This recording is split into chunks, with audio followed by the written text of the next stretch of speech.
Hello, this is Maryann, and you're listening to Random Sage with me, Maryann, from Revealing Light. How are you today? It's good to be back in the chair. I've been away for a little while from Random Sage, mostly to get health issues back in line. I found I was not completely, let's not exaggerate, I was somewhat burnt out at the end of 2023, and I needed to take a good long vacation. Sometimes YouTubers and social media, people that work in social media, we do need to take breaks from every now and then. So anyway, this is season 2 of Random Sage. It's good to be back. All right, let's look at the astrology. We've got a bit to get through today. I want to look at the astrology. I want to also talk a little bit about listening to very closely to spirit, and then we'll look at how best to nurture ourselves. It's all kind of connected. So let's have a look at the sun, of course, is in Aquarius, moved into Aquarius with Pluto on the 21st of January. That was a huge shift. I don't know if anyone felt it, but I certainly did. The sun will remain in Aquarius until it moves into Pisces on the 19th of February. So the Aquarius energy is all about the collective, and it's a visionary sign. It's future oriented, and it's about progress of the collective. So anything that involves the collective, over with Pluto in Aquarius now, briefly retrogrades in the this year for a couple of months, and then moves permanently into Aquarius thereafter in 2025. For the next 20 years. So Aquarian energy, what you're feeling now, there's mass protests across the world. In France, they're driving their tractors into their parliament, into their cities, protesting. They want a better deal for themselves. In Germany, the majority of Germans are protesting against extremism in their country. We've had mass protests around the world urging our political leaders to take seriously the plight of the Palestinians in Gaza. And Ukraine, funding for Ukraine is certainly in the US difficult to get through. And in Europe, Viktor Orban, the leader of Hungary, the right-wing leader of Hungary that many of the extremists in the US look up to as their idol. Viktor Orban is a dictator, had been holding up funding to Ukraine. Well, the EU was able to put Orban back in his place, and $50 billion will start to flow to Ukraine, which is a good thing.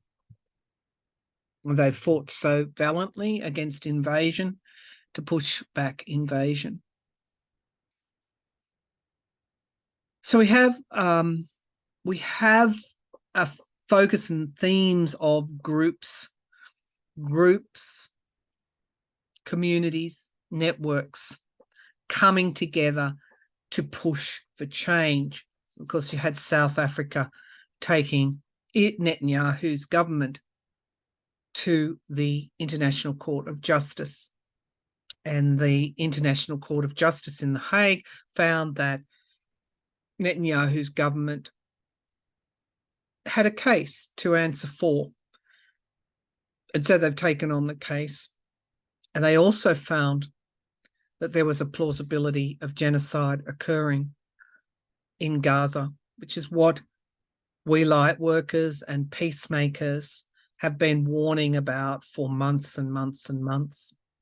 If you look at satellite imagery, you see the absolute and utter devastation of Gaza, agricultural lands, greenhouses, nurseries, schools, hospitals, mosques, everything that makes up a community has been razed to the ground at the same time that you have extremist ministers in the Netanyahu government calling for ethnic cleansing or supporting calls for ethnic cleansing and talking about resettlement of Gaza by the sea. But that hasn't fallen on deaf ears. As I said, there's been mass protests, and there still will be mass protests until our political leaders start to do something. I was encouraged by the President of the United States announcing sanctions against those Israelis who are forcing Palestinians off their land in the West Bank.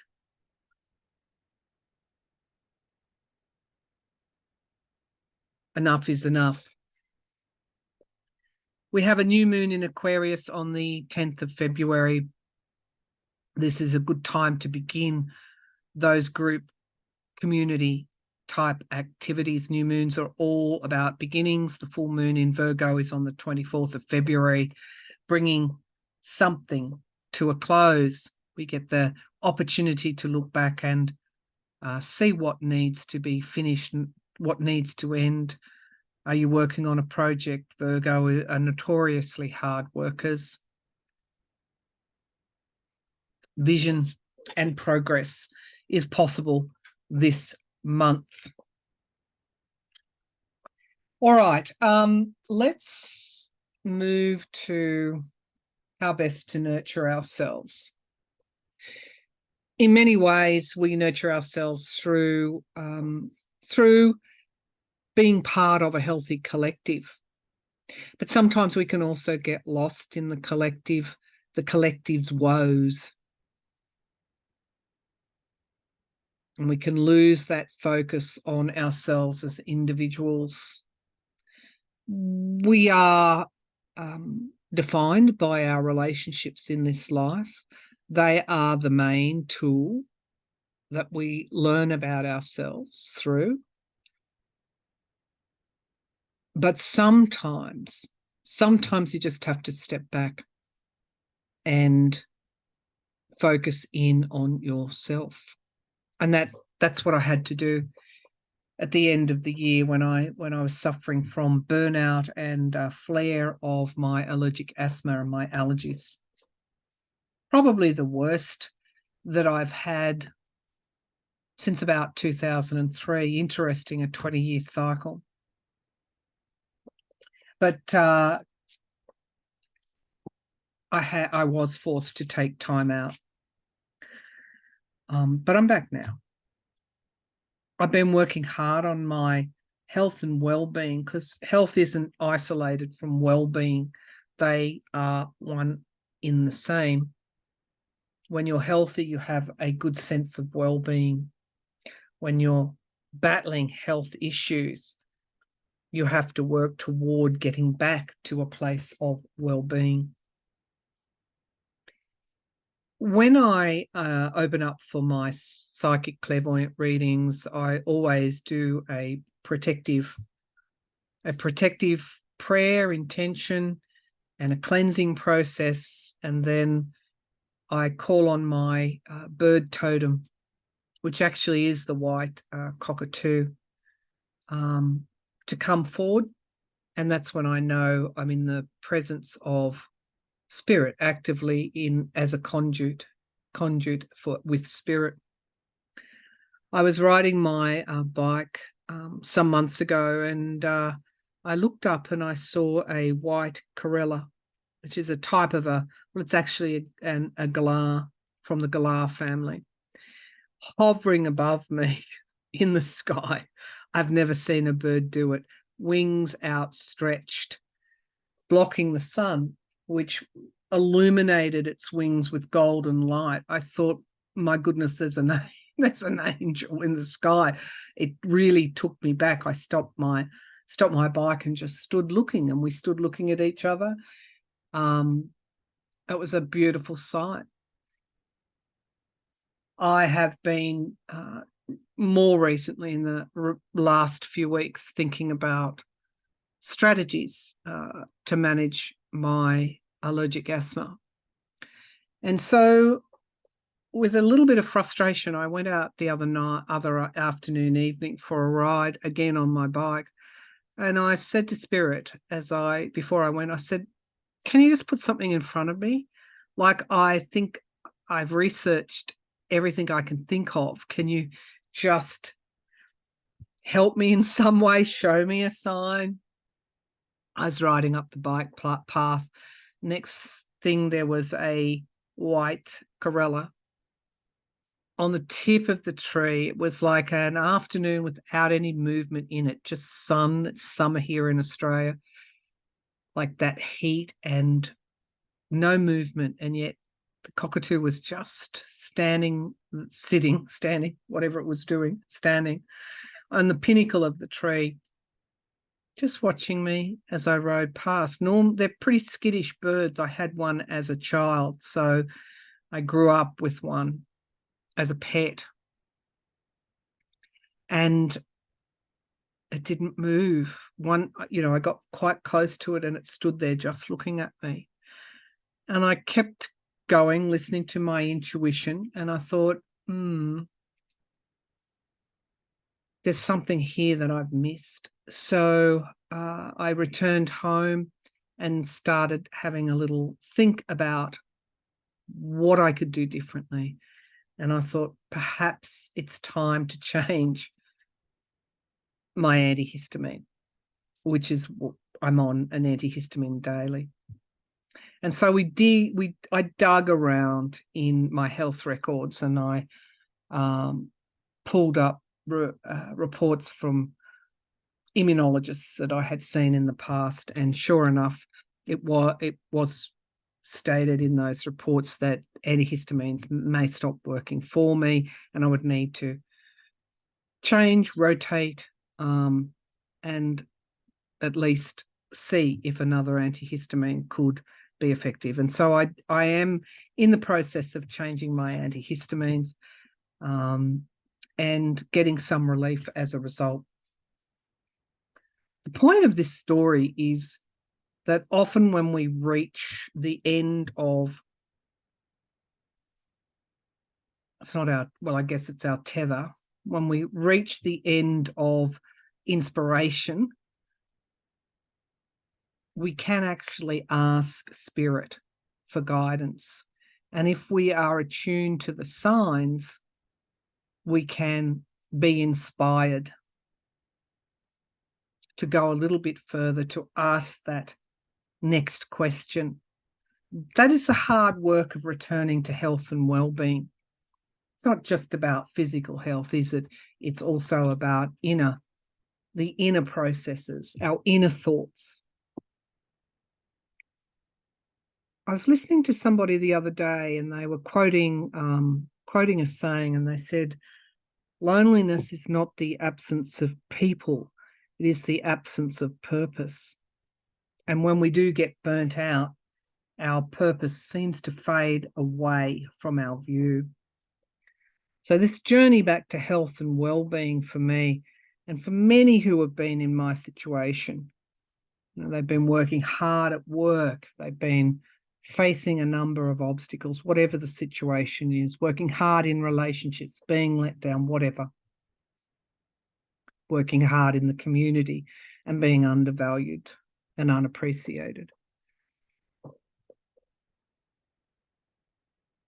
This return to health and well-being is about owning your purpose, because perhaps your purpose has been shared or given out freely, which is fine, except if you haven't retained enough for yourself, then it can be an empty exercise.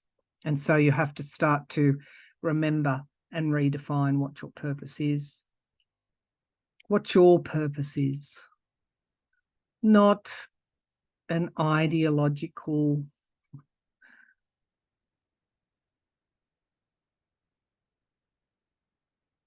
ambiguous, unattainable purpose, but what is your purpose for you? That is personal. And that is something that needs, often, if you're facing burnout, needs reinvigorating. And so these are the things as I go into 2024 that I'm thinking about: health and well-being, and what is my purpose here for me? What are my needs? How to meet my needs? How to best nurture myself? And in sharing this, I hope that I am able to get you thinking about how best you nurture yourself and meet your needs. How do you return to abundant well-being? Abundant well-being, where you are full in it, you have in excess resources, joy, happiness, meaning, purpose, spiritual connection that fills you up.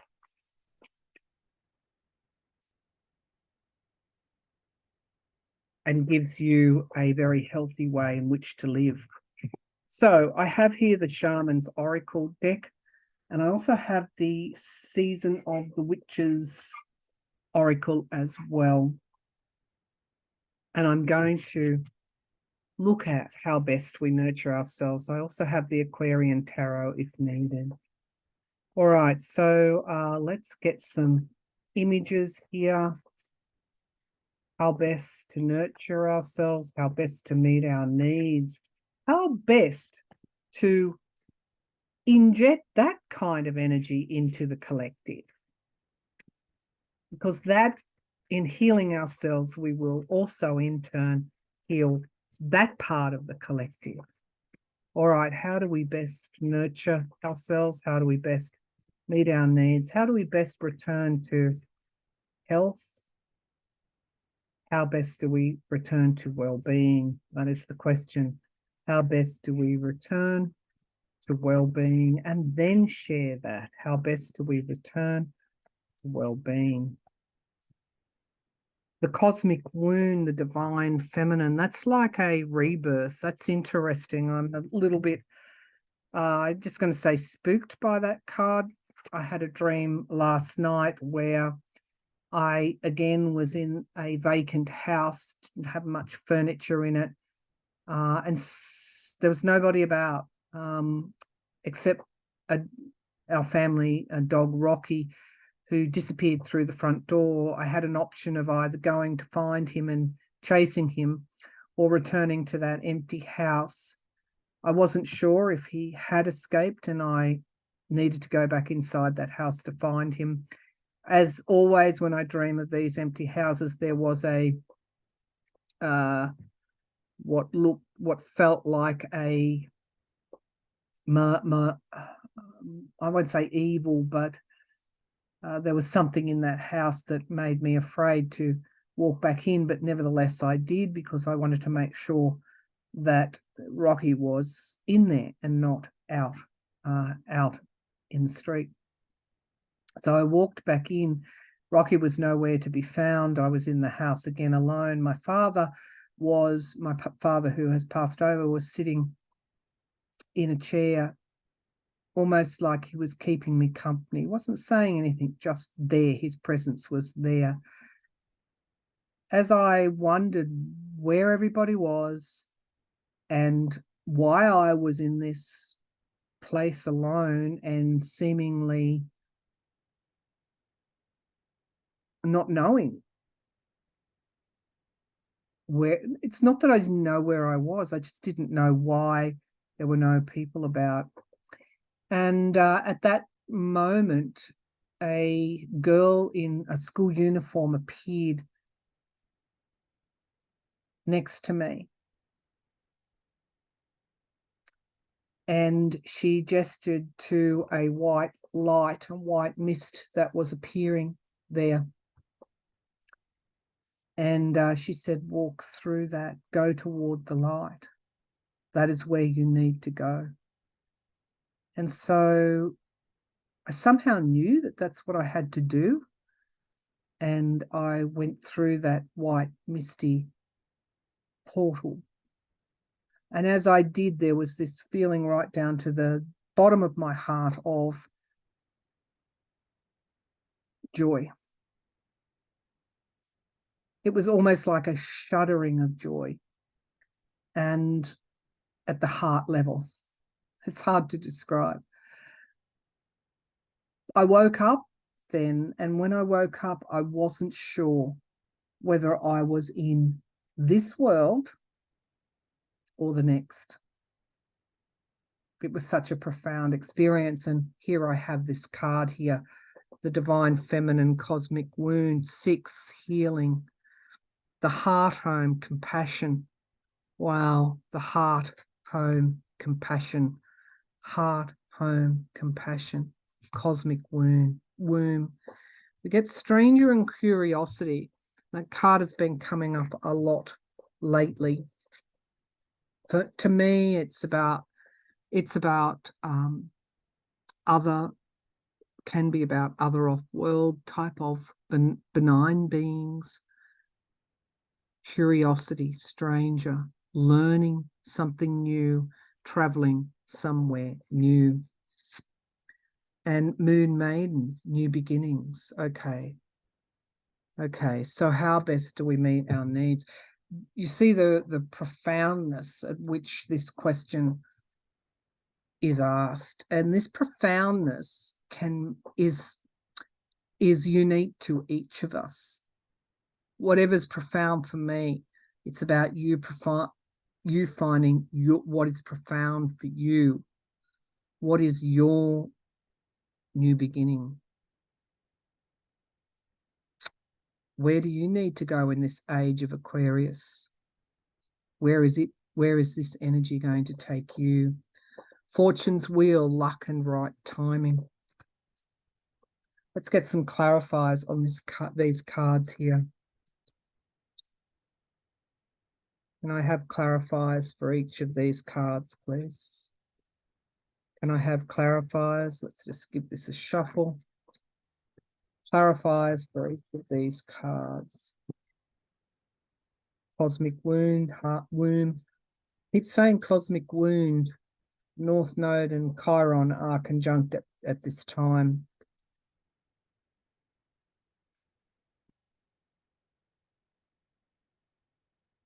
How do we heal? How do we heal our purpose? Heart home, stranger, moon maiden. I have 4 cards, please.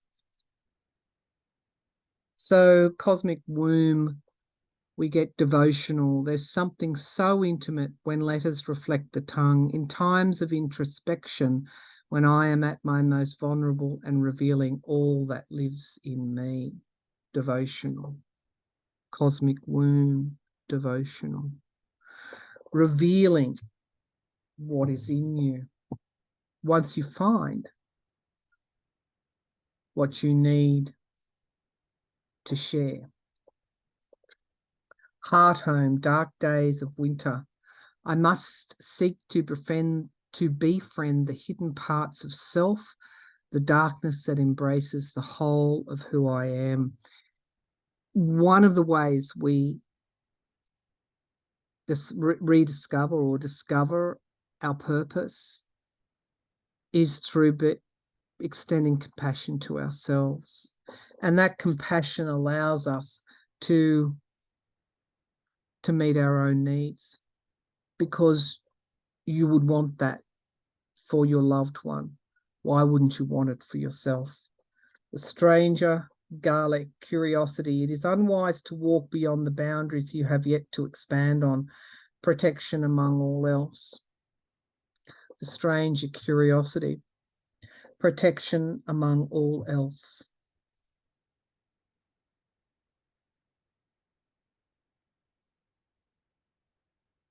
Unity with others. Understanding that you have support, that you have your allies. And indeed, one of the biggest allies that you have is in the spirit world. That woman that appeared to me, that took me through the light and out of that place of nothingness, was a girl that I went to school with that was passed in a car accident not long after we finished school. I didn't expect to see her there. Protection. My father sitting quietly there, calling for protection when you need it. Your loved ones are always close by. And we get Moon Maiden, New Beginnings, and we get Cooling. I am here, present, ready to answer the call.